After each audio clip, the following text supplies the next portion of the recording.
Before the arrival of Islam, the lands we know today as Pakistan were once home to one of the world's great centers of Buddhist civilization.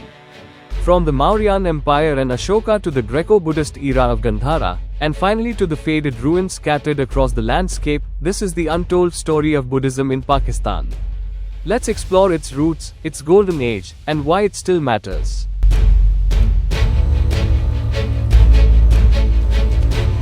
Buddhism reached the region of Gandhara, modern-day northern Pakistan, during the reign of Ashoka the Great. After embracing Buddhism, he erected pillars and rock edicts promoting dharma across his realm. One of the best preserved clusters is the Mansehra rock edicts, carved in Kharosti script dating to the 3rd century BCE.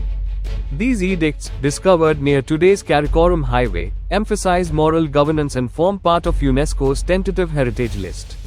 This early phase established Buddhism as a state-backed faith, setting the stage for the flourishing of monasteries, stupas, and scholarly institutions in Gandhara.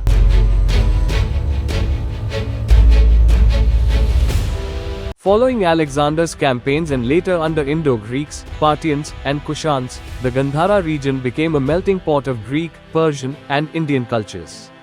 This syncretism produced the distinctive Greco-Buddhist art, Buddha sculptures with Hellenistic drapery, Corinthian columns on stupas, and naturalistic stone Buddhas, referred to by UNESCO as stylistic hallmarks. Major Gandharan sites from fossils of this period include Takht-i-Bahi, 1st 7th CE, is a Buddhist monastic hilltop complex in Mauryan. It is remarkably preserved and UNESCO listed since 1980. Butkara Stupa, 2nd BCE 5th CE, is located in Swat, possibly founded under Ashoka, later monumentalized, with Hellenistic capitals during the Indo-Greek era.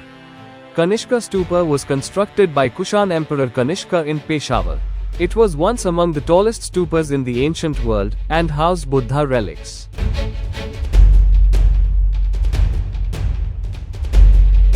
Buddhist culture manifested beyond Gandhara's core. In Swat, pilgrims like Sun Sang, 7th century CE, recorded over 1,400 monasteries, and today, over 400 stupas and monastic sites still dot the Emerald Valley. In western areas, Gilgit-Baltistan hosts impressive rock carvings such as the Karga Buddha, 7th century, and the Manthal Buddha rock, 8th century, alongside small stupas and monastic remains. Sindh's legacy is equally profound. The Kahujo Daro Stupa, 5th-6th century, its terracotta reliefs depicting Avalokiteshwar echoing art from Ajanta and Mathura, and evidence of existing Buddhist practice until the 10th century CE. In Sindh and Makran, early Buddhist communities even participated in the 2nd-3rd century BC Buddhist councils.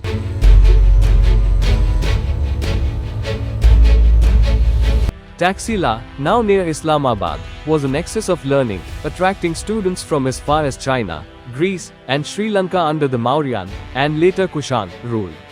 The Dharmarajika Stupa, 3rd century BCE, is one of Ashoka's earliest datable monuments in the city.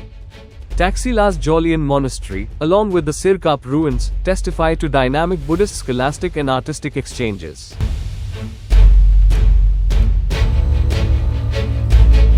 From the 5th-6th century CE, invasions by the White Huns devastated Buddhist institutions. Archaeological and historical data record the destruction of monasteries and the killing of monks. Simultaneously, the revival of Hinduism under the Guptas added religious pressure. By the 7th-8th century, Buddhist patronage dried up.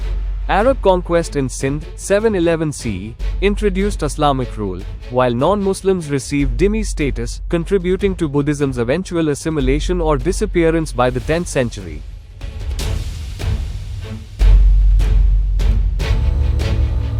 The 19th and 20th centuries saw renewals of interest. British-era excavations revealed stupas at Mirpakhas, Kahujo Daro, and Mankhela, where coins, sculptures, and monasteries came to light. Italian and Japanese archaeological missions at Butkara, Takht-i-Bahi, and Mankhela further unveiled Gandharan architecture and training local archaeologists. In 2022, excavations at Swabi uncovered a 73-meter stupa with a 10-foot Buddha, Pakistan's largest, alongside 400 new artifacts. Such finds propelled Buddhist tourism and promoted international cooperation, drawing tourists and monks from Sri Lanka, Korea, and Japan.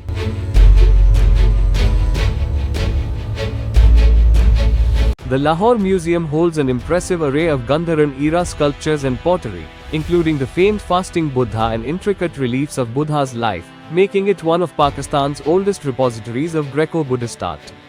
Down in Taxila, the Taxila Museum features one of the most comprehensive Gandharan collections in the country, with over 1,400 Buddhist relics, stone sculptures, terracotta, stucco, and coins unearthed from nearby archaeological sites dating from the 1st to the 7th centuries CE. In Peshawar, the Peshawar Museum is globally renowned for its extensive display of Buddhist statues, housing nearly 14,000 artifacts including life-size Buddhas, carved narrative panels showing Buddha's life, relic caskets like the Kanishka casket, and more, the largest collection of Gandharan art in the world. Finally, the National Museum of Pakistan in Karachi preserves a wide spectrum of Gandhara relics, stucco art, and terracotta pieces alongside Sindh's Buddhist stucco traditions, connecting the Indus Valley heritage with later Gandharan phases.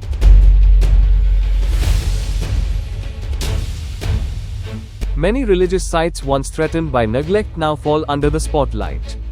UNESCO protection and rising international tourism are driving restoration efforts. Pakistan explores a Gandhara trail, partnering with South Korea to revive Buddhist heritage. Modern rediscovery fosters inclusive identity in Pakistan, revealing shared cultural roots with Buddhism and adding depth to national heritage.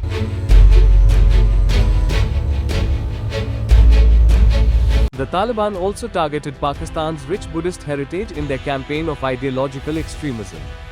During their control of the Swat Valley between 2007 and 2009, they destroyed several ancient Buddhist relics belonging to the Gandhara civilization. One of the most infamous attacks occurred in the Banna district, where they used rocket launchers to deface a 1,700-year-old rock-carved Buddha image, a priceless symbol of the region's pluralistic past. These acts were not only assaults on archaeology but on the idea of religious coexistence and cultural diversity. The international community widely condemned the destruction, viewing it as part of a broader pattern of cultural erasure by extremist groups.